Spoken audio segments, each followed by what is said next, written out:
La relación nuestra con Dios, ciertamente que es una relación paterno-filial, es decir, Dios es nuestro Padre y nosotros somos sus hijos. Pero esa relación con Dios está sustentada en una alianza que viene desde antiguo, en una promesa que Dios nos ha hecho, en una especie de pacto donde Dios nos pide a nosotros que seamos enteramente fieles a Él y que Él será enteramente fiel a su palabra. Siempre es necesario recordar ese pacto en que consiste y las promesas de Dios, dónde se fundamentan, dónde están sustentadas. Porque la Sagrada Escritura dice que Dios es fiel a sus promesas. No dice que Dios sea fiel a nuestros deseos. En las redes sociales, la gente ha tomado como una respuesta a muchos estados de los demás, simplemente diciendo amén. Y entonces si alguien pone, yo declaro que hoy será un día de bendición para ti, el otro dice amén. Yo declaro de que tendrás pronto una buena noticia, el otro responde amén. Yo decreto que vendrá una gran bendición para ti si compartes esta fotografía y tendrás dinero, y el otro pone amén. Si alguien pone una imagen de San Judas Tadeo, el otro responde amén. La gente ha tomado el amén como una especie de respuesta cabalística milagrosa, de que a todo lo que se le dice amén, todo va a pasar. Y entonces hay gente que cree más en su amén que en la promesa de Dios. Dios es fiel a sus promesas, a lo que Él ha prometido. Dios no es fiel a nuestros deseos. No se trata de qué deseamos, qué quiero, y me lo das porque tú lo prometiste, porque no lo ha prometido. Hay cosas que nosotros queremos que Dios nunca las ha prometido. Él nunca nos ha dicho a nosotros te la voy a dar. En el Evangelio de ayer, miércoles, de San Juan, en el capítulo 8, empieza diciendo eso. En aquel tiempo dijo Jesús a los judíos que habían creído en Él. Fíjense cuál era el público al que Jesús se dirigía.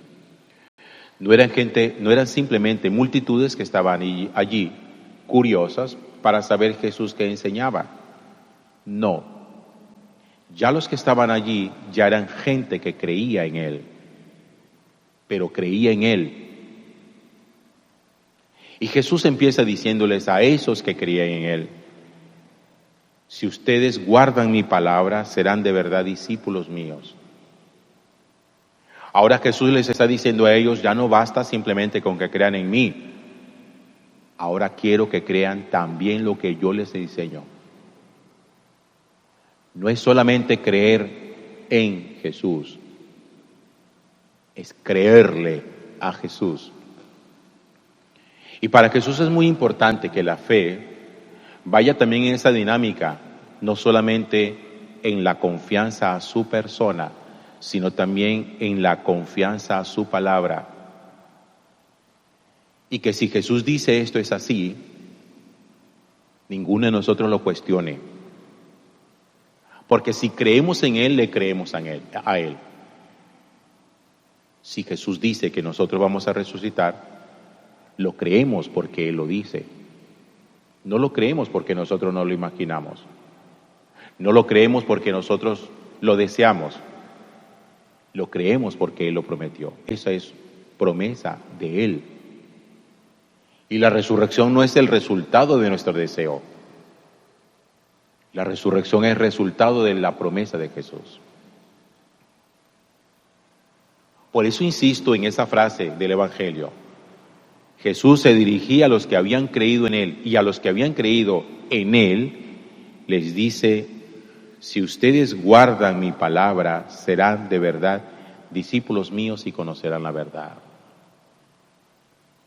Y en el texto de hoy del libro del Génesis, en el capítulo 17, la Sagrada Escritura nos recuerda a nosotros la promesa que hizo Dios a Abraham. Y esa promesa es: mantendré mi alianza contigo, con tu descendencia. Te haré padre de una gran muchedumbre. Esa fue la promesa de Dios a Abraham. Pero resulta que la muchedumbre de la que le promete Dios a Abraham empieza por un hijo legítimo y un hijo extramatrimonial. Por Isaac, hijo que tuvo con Sara, su esposa, y con Ismael, el hijo que tuvo con Agar, la esclava. Ahí en 2 hijos no hay multitud, no hay muchedumbre. Entonces, si una promesa no se entiende, uno cree que la promesa es como yo la capto, como yo me imagino que es. ¿Dónde está la multitud? A lo mejor tendría que ser que paisa, para tener 12 hijos, pero ni siquiera con 12 hijos, como algunas familias nuestras. Hace de eso una gran multitud, una muchedumbre. Hace una familia grande, pero no una muchedumbre. Y yo creo que lo que le evita a uno la frustración en la fe es que nosotros nos pongamos a pensar nuestra fe en qué está puesta.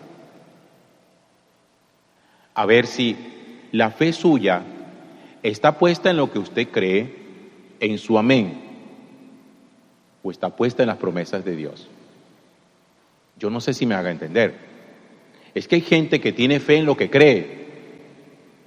Entonces dice: yo tengo fe de que hoy va a llover, y no llueve, y pelea con Dios, porque es que yo creía que iba a llover, y si yo creo que va a llover, pues tiene que llover.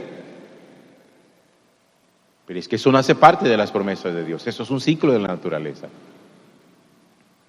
Es que yo tengo fe que ese trabajo va a ser mío, y resulta que el trabajo no resulta para uno, y uno termina emberracado con Dios. Sí, el trabajo yo lo deseo, pero que yo lo desee no se vuelve un amén. ¿Sí me hago entender? El hecho de que yo desee algo no significa que tenga que dárseme, porque Dios es fiel a las promesas de Él, a lo que Él ha prometido, no a las cosas que yo quiero y que pueden ser legítimas. Ni siquiera estoy pensando en algo que sea indebido, no. Me refiero a esos deseos legítimos de cosas importantes para nuestra vida. A que es que yo tengo fe que a mí me van a dar ese contrato. Pero es que eso no hace parte de la promesa de Dios. Y entonces, si usted dice: yo tengo fe que el contrato se va a dar, y el otro le responde amén, como quien dice: así va a pasar, porque el amén es: así va a pasar, así es, y no pasa. Entonces, ¿dónde queda el amén? La fe no es un fe en un amén. Es que amén no es una palabra mágica, cabalística, como para que a todo lo que le decimos amén, todo tiene que pasar. Eso no es cierto. Y si usted cree eso, usted va a terminar muy frustrado en su fe, y usted va a estar renegando de su fe, porque usted va a creer que su fe no sirve para nada. Porque todas las cosas que ha deseado no se le han cumplido. Las que usted ha deseado. Es que Dios cumple lo que Él ha prometido, no lo que nosotros hemos deseado. Y por eso el Señor le recuerda a Abraham y le dice: yo te haré padre de una gran muchedumbre. Y de hecho la promesa la cumplió. Porque aun cuando habiendo tenido un hijo legítimo, que era Isaac, de Isaac nació Jacob y Esaú, y de Jacob nacieron los 12 hijos, de los cuales de los 12 hijos nacieron las 12 tribus de Israel. Luego entonces todas esas 12 tribus de Israel son todos descendientes de Abraham, y todos ellos llaman a Abraham nuestro padre. Ahí está la promesa cumplida. Dios sí es fiel a lo que Él promete. Y si Dios dice que el que cree en mí, aunque haya muerto, yo lo voy a resucitar. Yo lo creo porque lo dice Él. Si a ustedes le preguntaran, ¿qué es más difícil creer, más difícil de aceptar? ¿Que Jesucristo es el Hijo de Dios o que en la hostia consagrada está realmente presente el cuerpo de Jesús? ¿Ustedes qué responderían? ¿Qué es más difícil creer? Probablemente la inmensa mayoría de los que está aquí diría, es más difícil creer que Jesús está presente en la hostia consagrada. Pues no. Lo más difícil de creer es que Jesús es el Hijo de Dios. Porque el día que yo crea eso con todo mi corazón y lo confiese con mis labios, yo creo que Él está en la hostia consagrada. ¿Y por qué lo voy a creer? Porque es que lo dijo Él. Es que las cosas que nosotros creemos hoy derivan del hecho de creer que las dijo Él. Si la gente no cree en la confesión, cuestiona la autoridad de Jesús. Entiendan eso. Si la gente no cree en la santidad del matrimonio, cuestiona la autoridad de Jesús. Si la gente no cree en la presencia real de Cristo en la Eucaristía, cuestiona la autoridad de Jesús. Si la gente no cree en la santidad de las celebraciones eucarísticas, cuestiona la autoridad de Jesús. Si la gente no cree en la resurrección, cuestiona la autoridad de Jesús. Porque todo eso lo enseñó Jesús. Y el que cree en Él, ¿qué dijo en el Evangelio de ayer? Guarda mi palabra. Si crees en mí, crees lo que yo estoy diciendo. Y el perdón de los pecados soy yo el que lo digo, Jesús. Por eso, el que cree que Jesús es el Hijo de Dios, que de ahí deriva toda nuestra confesión de fe. Esa es la columna central de nuestra fe. El que quita esa columna no tiene ninguna edificación de fe en la que se pueda sustentar. Porque no es posible creer en nada. Si yo no creo que Jesús es el Hijo de Dios, yo no creo que la resurrección exista. Es que yo no tengo evidencia de la resurrección. Yo personalmente no tengo evidencia de eso. Yo no he visto a nadie resucitar. Yo con mis ojos. Pero lo sigo creyendo. Y lo sigo creyendo porque Jesús lo dijo. Y yo sigo creyendo en el sacerdocio porque Jesús lo dijo. El día que yo entre en una crisis en torno a quién es Jesús, ahí eso empieza como un castillo de naipe a derribarse todo. Porque ya yo no tendré la capacidad para creer en nada.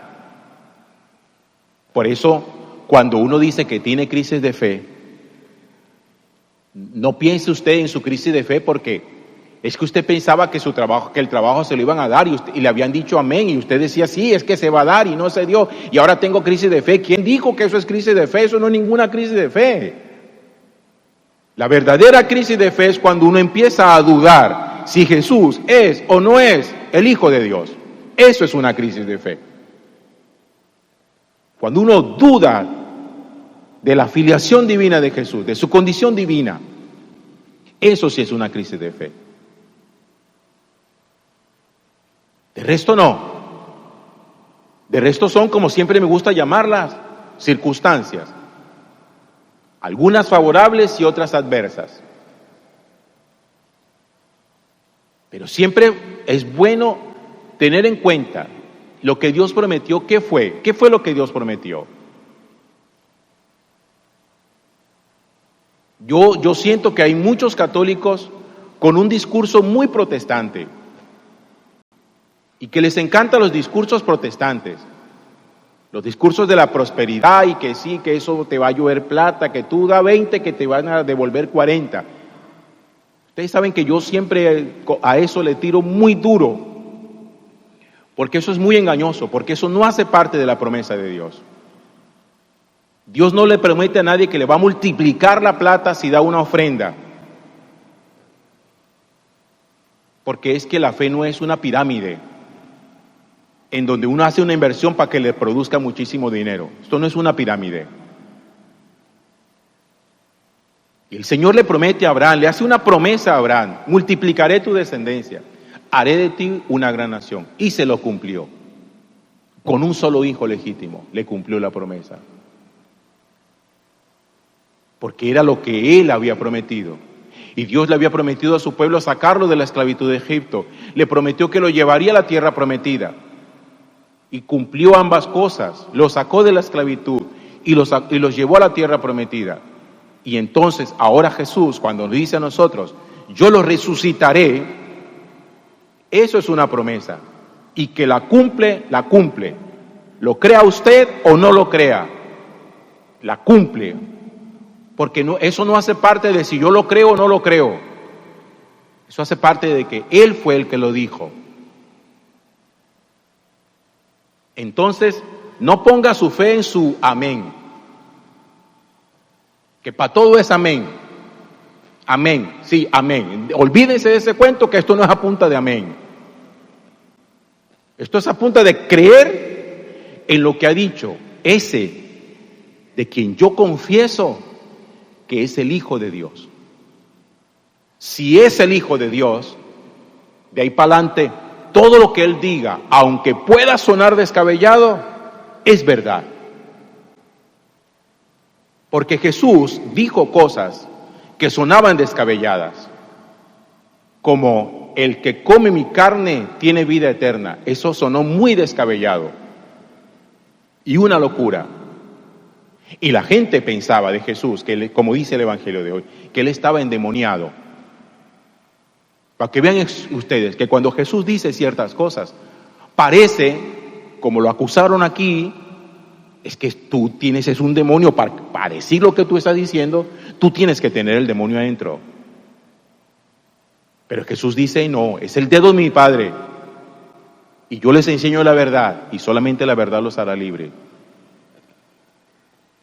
Por eso cuando usted cuestione cosas de la iglesia, que seguro hay mucho católico que dice es que hay muchas cosas de la iglesia católica que a mí no me gustan, que yo cuestiono, no me gusta la confesión, yo no creo eso, yo no creo que Jesús esté presente en la Eucaristía, yo no creo que sea necesario casarse, que yo no creo que esto por aquí ni sea por acá. Vea, hermano, usted lo que tiene que preguntarse es, Jesús para mí, ¿quién es?